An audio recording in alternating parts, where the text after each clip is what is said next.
ওই মন্দিরের ঘন্টি যখন নিজে নিজে বাজে তখন বুঝবি কারো মরণ ঘনিয়ে আইছে। সাবধান থাকিস বাপ।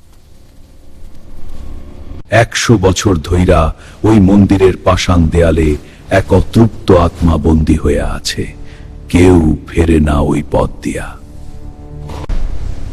এই মন্দিরে যে একবার পা রাহে সে আর জ্যান্ত ফেরে না। সাবধান, সামনে বিপদ। দাদুর এই গালো গল্প আর শেষ হইল না। নিপা, ভয় পাইও না, আমরা কিন্তু প্রায় কাছে চলে আসছি। কুয়াশাটা এত বেশি যে ভয় একটু লাগতেছে। ভাইজান, গাড়িটা এইখানেই নষ্ট হওয়ার লাগলো। আমি কিন্তু খুব ভয় পাইতাছি। ধুর, ইঞ্জিন তো পুরাই গরম হয়ে গেল। এই নির্জন জায়গায় নামন ছাড়া তো আর উপায় দেই না। ওই দেহ মায়া, কুয়াশার মধ্যে ওটা কি দেখা যায়? ওটা কি কোনো মন্দির?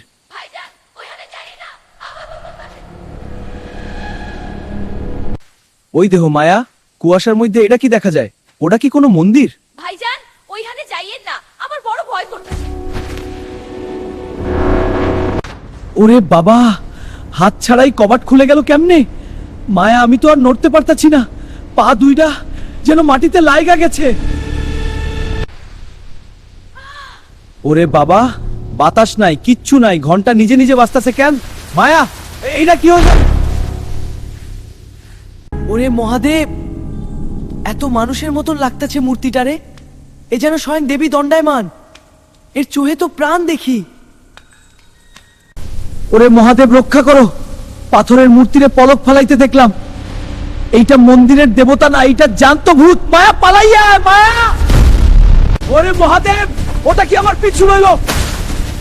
মাইটা গাড়ি স্টাইতে হইব, তালাতে হাতে তার নিস্তার নাই। মায়া, দরজা খোল। ওরে ভগবান, লক হয়ে গেল কেন? মায়া, তাড়াতাড়ি খোল। ওটা আমাদের একদম কাছে চলে আইছে। ওরে মহাদেব, রক্ষা করো। ড্যাশবোর্ড থেকে ওটা কি বের হইল?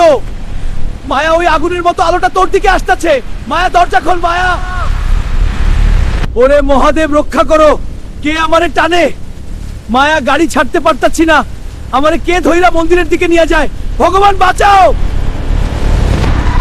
ওরে মহাদেব, রক্ষা করো। কে আমারে এখানে আটকাইলো? মায়া, আমি তো চাই না এই অন্ধকারে কেমনে থাকবো। ভগবান বাঁচাও।